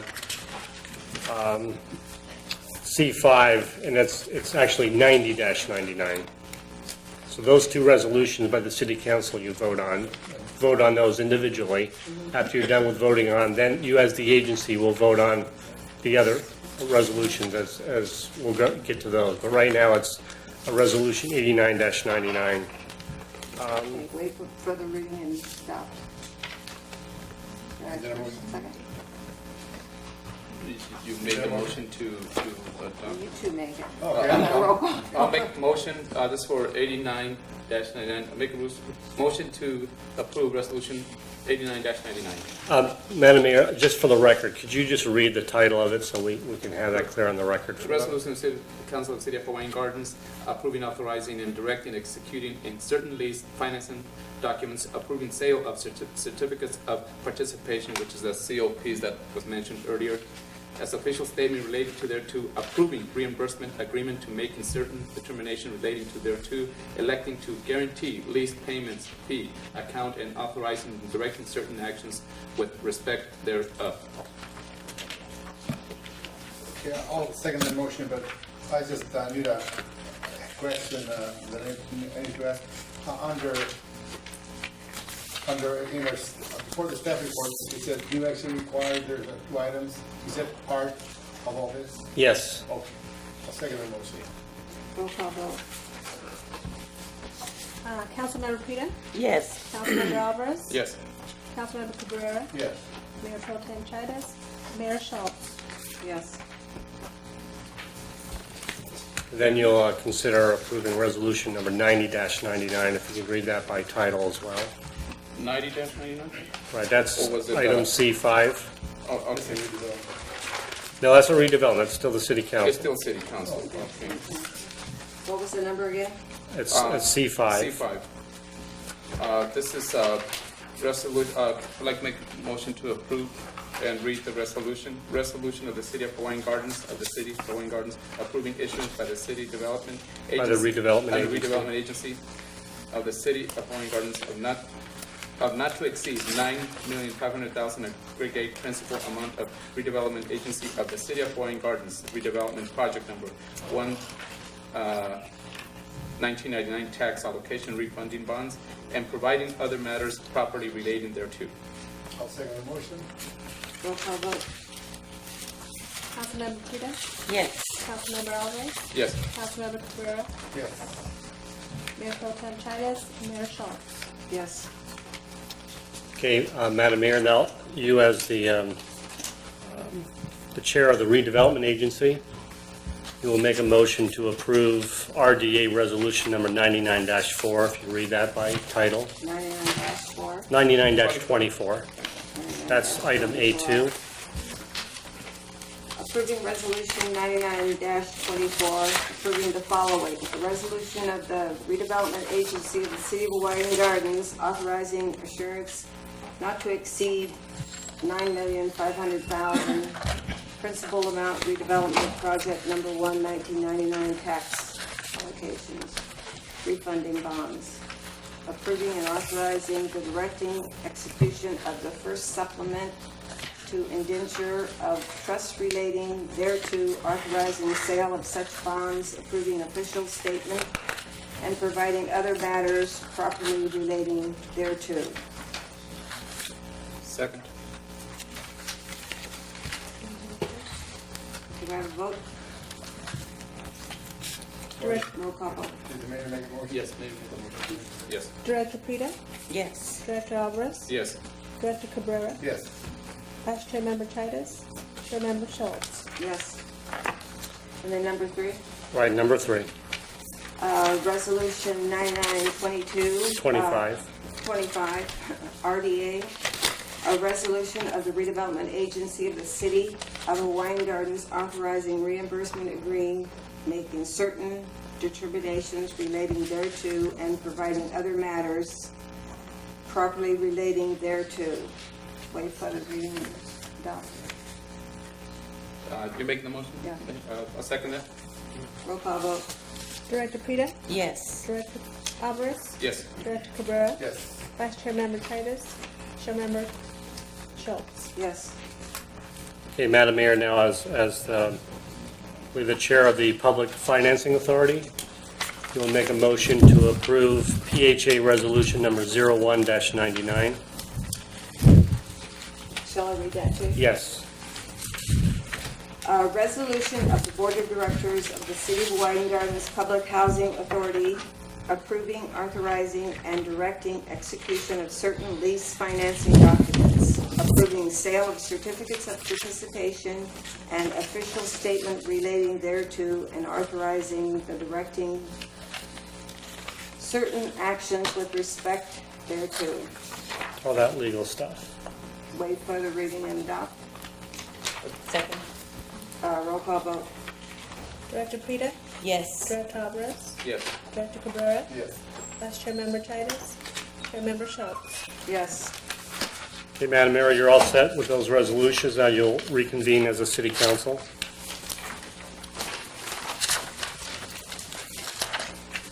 And go to the consent calendar. No, we have those others. We have some other ones.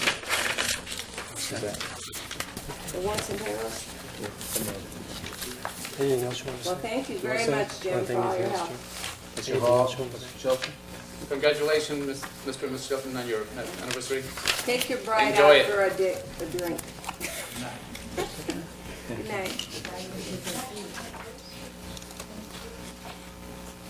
Under resolutions, approval of resolution 8899, pre-issued warrants and regular warrants for a total of $232,351.32. Where are we at? Are we going back? Resolution 8899. Where, C1. council? C1, Madam. Oh, C1.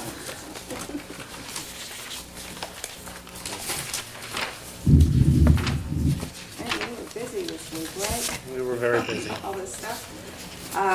We have a resolution 8499, a resolution of the City Council of the City of Hawaiian Gardens authorizing the application of Proposition C funds for street improvements on Civic Center, Norwalk Boulevard, and for pavement management reports. Yes, Mayor and Council, at this time I'd like to call upon our city engineer. Madam Mayor, members of the council, the resolution before you tonight will allow the application of Prop C funds to be used for certain street improvements and also for a pavement management report, which is required in order to use outside funds that we are going to be using on this project and other projects in the city in the future. The Prop C funds will be utilized to augment the other outside funds such as ICE-T funds and the storm damage funds that we'll be utilizing to resurface Norwalk Boulevard from Tilbury to the North City limit, and then also the storm damage money will be used to resurface Civic Center Drive from Norwalk Boulevard to approximately Violetta. By utilizing the Prop C, both of these projects will be completely paid for utilizing outside funds. At this time, the staff recommendation would be to adopt Resolution 84-99. Do we have a public hearing on this, or?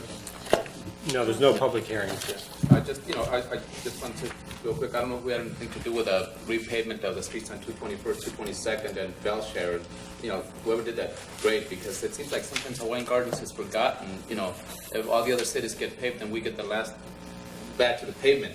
So, I'd like to see that, and I'm sure how your agency had a lot to do with this, to make sure that we get the service as a city, like everybody else, and not they forget about us and go to another city to pave their street, and they forget about us. So I'd like to encourage the staff and thank you for that, and keep doing the good work that you're doing. Thank you. To waive further reading and adopt Resolution 84-99. Second. Roll call vote. Councilmember Prieta? Yes. Councilmember Alvarez? Yes. Councilmember Cabrera? Yes. Mayor Pro Tem Titus? Mayor Schultz? Yes. Number 2, Resolution 8699, a resolution of the City Council of the City of Hawaiian Gardens approving an application and agreement for the program year 1999 to 2000, Title 2-C Job Training Partnership Act, JTPA, Adult and Youth Employment Training Program. Mayor and Council, I was going to follow up on Mr. Montenegro for this, but he had to go close the building. At this time, what's being requested is as you're fully aware, we're running a very successful summer youth program. One of the many advantages is that we were able to bring back the number of employees in order to administer such a program. And it's our intention by applying for funding again from PIC for additional programs under the Adult and Youth Employment Training Program. If successful, then once again we'll be able to address and bring back more employees, but most important, provide a significant benefit to the community. Make a motion to approve. I'll second it. Roll call vote. Councilmember Prieta? Yes. Councilmember Alvarez? Yes. Councilmember Cabrera? Yes. Mayor Pro Tem Titus? Mayor Schultz? Yes. Number 3, Resolution 8799, a resolution of the City Council of the City of Hawaiian Gardens approving the Memorandum of Understanding between the City and the American Federation of State, County, and Municipal Employees, Local 3624, Council 36 Management. Yes, Mayor and Council, at this time, it is highly recommended that the approval of such a MOU take place. It's been a lot of people, it's been a great deal of time and hard work on both sides. As Pete made reference to earlier about Joe and Lucy and... It was long coming, huh? Who was the other party? Who? Glenn, that's right, Glenn Camejo.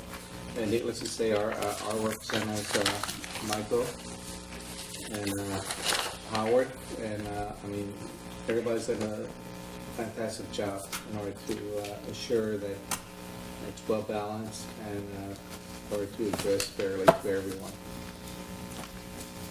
I think it's great, and really, Tony, I think you had a lot to do with this as well as everybody else. They did a hard work. All the staff, and I know Joe and Bruce and everyone else. It's good to see that this understandings, and I think that's what it states. A memorandum of understanding each other and see what you can do to make sure that everybody gets its fair share and recognized as a whole, everyone. So I think this was needed, and I'm glad to see it over with and make sure that we get back to work. And I'd like to wait for the reading and adopt Resolution 87-99. Second. Roll call vote. Councilmember Prieta? Yes. Councilmember Alvarez? Yes. Councilmember Cabrera? Yes. Mayor Pro Tem Titus? Mayor Schultz? Yes. Now, my resolution with all the checks.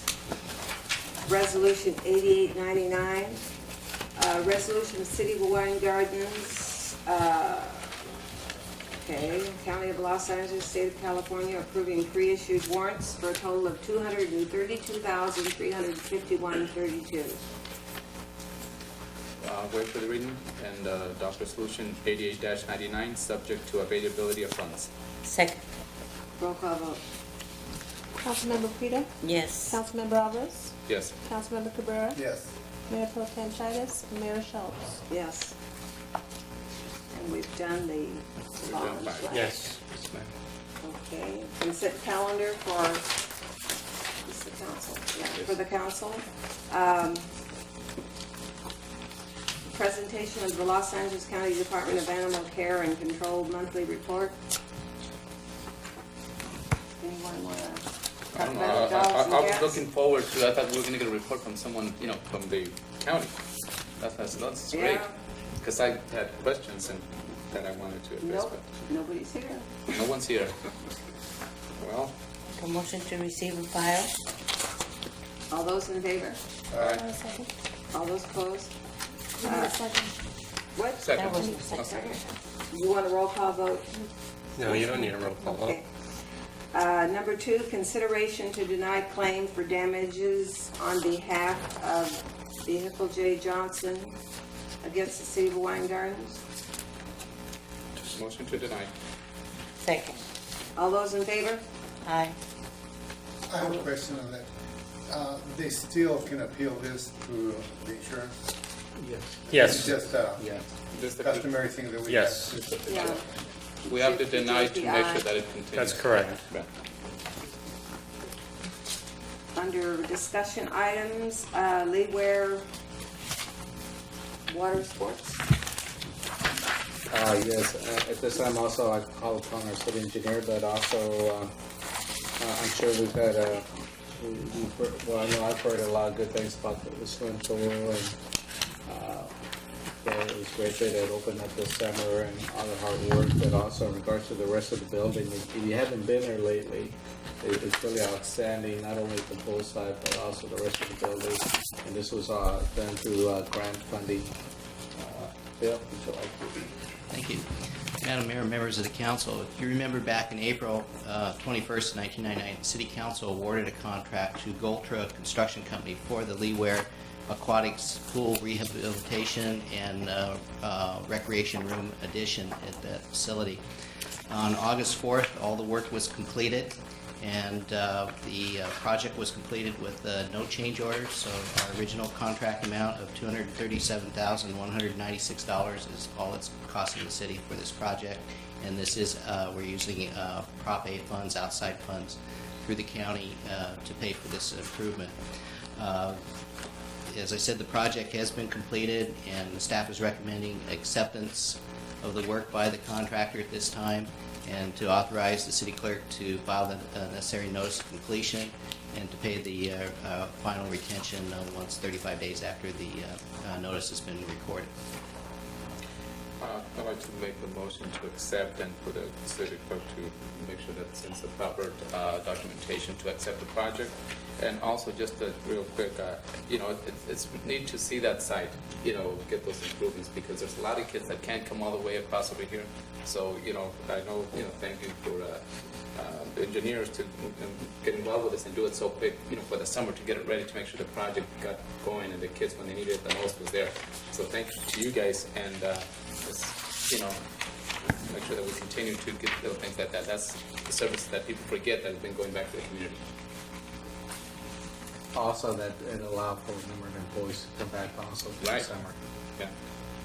A number of purposes. So things are happening in this community. It's just that some people have to open their eyes and really look at the whole picture, not just part of it.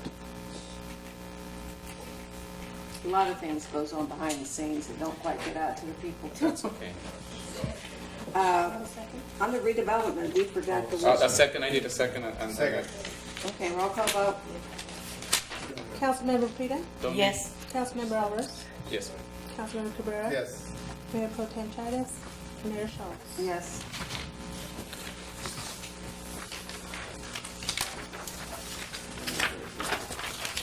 On the redevelopment, we have the ones in here, we have to take care of. Well, we're not finished with the city yet. I over. I thought we would do oral reports for all three of them. Right, I just want, absolutely, let me make the announcement, Madam Mayor, that what's on the closed session before we go into that. Would you like to do that, John? Sure. Madam Mayor, when the council does convene in closed session, we'll be having two items that are on the agenda. An existing litigation matter, Pena versus City of Hawaiian Gardens, and a personnel matter, public employee performance evaluation. We will then adjourn. You will actually reconvene now to the redevelopment agency. Okay, let's take the oral staff reports. Sure. And council report. Joe, you got something? I do. Okay. And council. Anybody that is interested in applying for a job at the card club can come to City Hall and pick up an application. You fill it out completely, bring it back over here, and I will turn it in. We have some applications here, and we have some at the food bank, also at the CSO. So if you are interested in applying for a job, you may pick up the applications here and fill them out completely, make sure that they're completely filled out. They require that you have a California ID, a driver's license. That is one of the requirements. So please just bring them over here and I will turn them in. Anyone else? Yeah, just something real quick. We have a project with the City of Hawaiian Gardens called Community Cities Homeownership Authority. And what that is that is a lease option to purchase a home. There are 10 cities that are involved with this, $70 million. It's really a benefit to the first-time people that want to get into their house. It gives them an option, actually a chance to go from renting to leasing for 3 years. And after the lease period, it becomes their home without requalifying. There are some income guidelines, and there are some things that you can probably check into with any realtor, any lender can give you information in regards to that. I know that we did a film, and they're going to probably show it in the city, and that would be something that some questions that may be asked by the public, hopefully they're answered by that.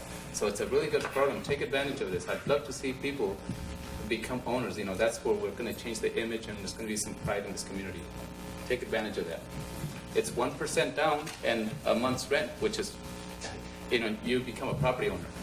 Very, very, very good. 1% down. 1% down. First month's rent. And first month's rent, and that, you can get in with that. It's at least for 38 months. After the 38th month, it becomes your home without requalifying them. You have to make sure that you make your payments in time. You have to show responsibility for that. But it's an excellent program. And also it's Fannie Mae guidelines, which is, controlled by the federal government. Is there a cap on the price of homes? There's not really, the Hawaiian Gardens wouldn't qualify under those caps. There's a cap on the income of $75,000. How many cities did you say? 10 cities. 10? Yes. Artesia's one. Artesia, Hawaiian Gardens, Rancho Cucamonga, Bell Gardens, Inglewood, Compton, Bell Gardens, Cudahy.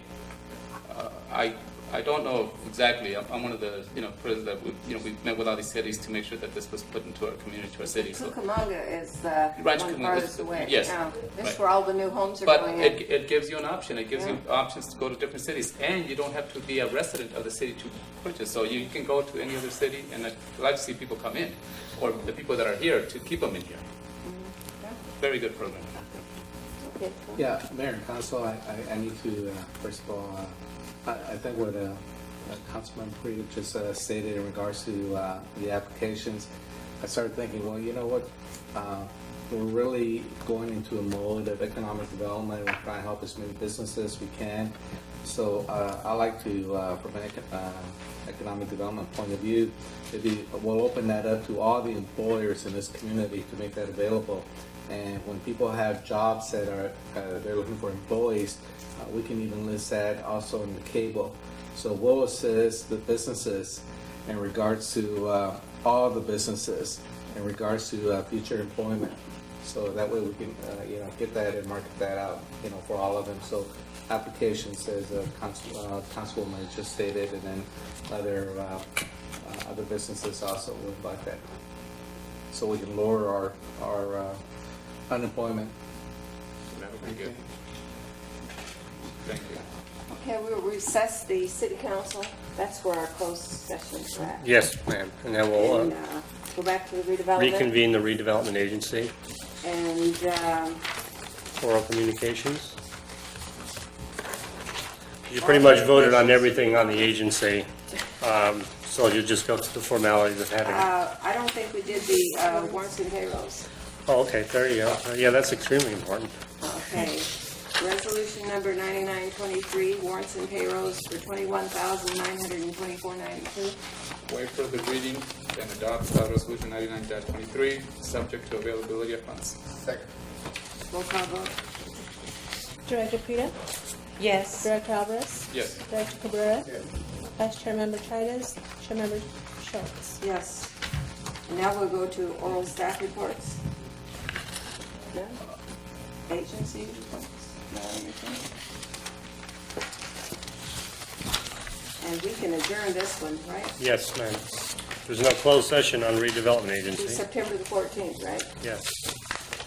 And what about the public financing? Well, you also do the Public Housing Authority. I'm sorry, Kavanaugh. My understanding is that do we let the public know that we may meet earlier than that, the closed session or council? Are we going to announce Well, that? that's a special one. Is that a special meeting? How does that work? We'll come back after the closed Oh, session okay. to make any announcements when it comes to that. We haven't really adjourned the city council yet. Okay. Madam Mayor, you will now open up you will now convene your Public Housing Authority. You didn't do that initially, so you'll need to do a roll call. Okay, roll call vote for public financing authority. No, Housing Authority. Housing authority. Well, where's that at? Director Peter? Here. Director Alvarez? Here. Director Cabrera? Vice Chairmember Tritus? Chairmember Schultz? Here. You have a quorum?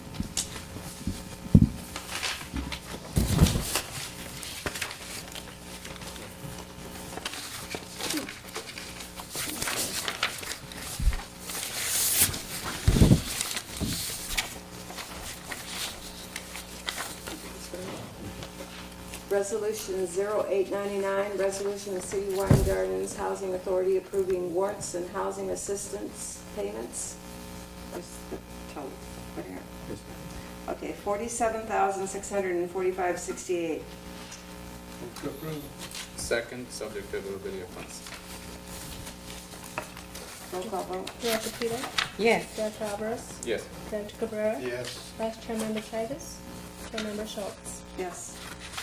Can we have the oral and staff reports right now? Yes. And then adjourn to September 28th. Anyone have any reports? We'll adjourn until September 28th for the housing authority.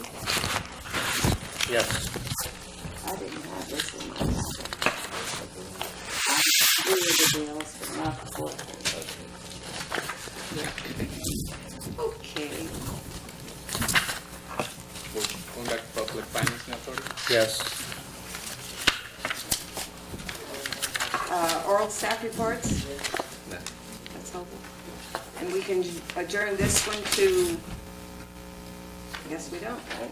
We can adjourn it, but Just adjourn. to The next when, scheduled huh? meeting? The next scheduled meeting. Whenever. All those in favor? Aye. Now close session. Now we will go into closed session, Madam Mayor. It shouldn't take long.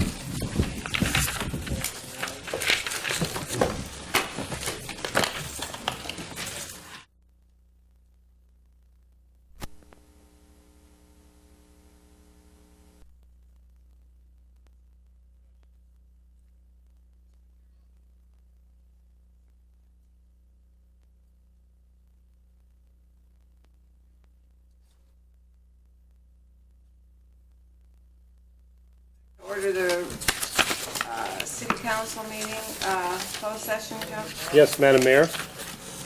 The City Council did conduct a closed session. Again, the two items which the council discussed. In fact, the council did make decisions on both items. The first item on the Pena versus City of Hawaiian Gardens The issue before the council was a settlement of the plaintiff's attorney's fees in this matter, and the council on a 4-0 vote voted to settle the attorney's fees provision for the plaintiffs in the Pena versus City of Hawaiian Gardens case for $25,000. With respect to the second item, the council unanimously on a 4-0 vote voted to amend the city manager's contract pursuant to Government Code Section 54957. That concludes my presentation. I'd be glad to answer any questions. And then if there aren't any questions, Madam Mayor, then we would ask that you adjourn to the September 2nd. September the 2nd. We'll adjourn the council meeting. We'll close this one into September the 2nd. So What time? Lindsay could be here. What time? What time? Regular time? 6? Whatever your call. 6? 6? Fine with me. Yeah, Can 6. we- 6 6 o'clock? o'clock, that would be great. Okay, are we gonna meet, Not, to discuss But it's 2.5 years. closed sessions before, or not? are we going to have any closed sessions on the September the 2nd? No, we will Oh, not. so then six Yeah, would be so fine. 6 would be fine. Okay. I thought we had agreed on having it in the morning at that last meeting. 6 o'clock in the morning. Not 6 o'clock in the morning, I'm saying. It's I okay with me. think It's your call. It's I your think call, it's, right? you know, it's something that we have to give the public actually a chance, and a lot of people work in the mornings to, you know, if you start having meetings in the mornings, it This will eliminates. be posted, won't it? Yes. But even if it's posted, I think it's in order to have it in the afternoons, because it's convenient for people who work, you Even know. those people that talk. Well, but I think we should have it in the afternoons. And 6 At o'clock. 6 o'clock? Yes. Sounds good. So, the same.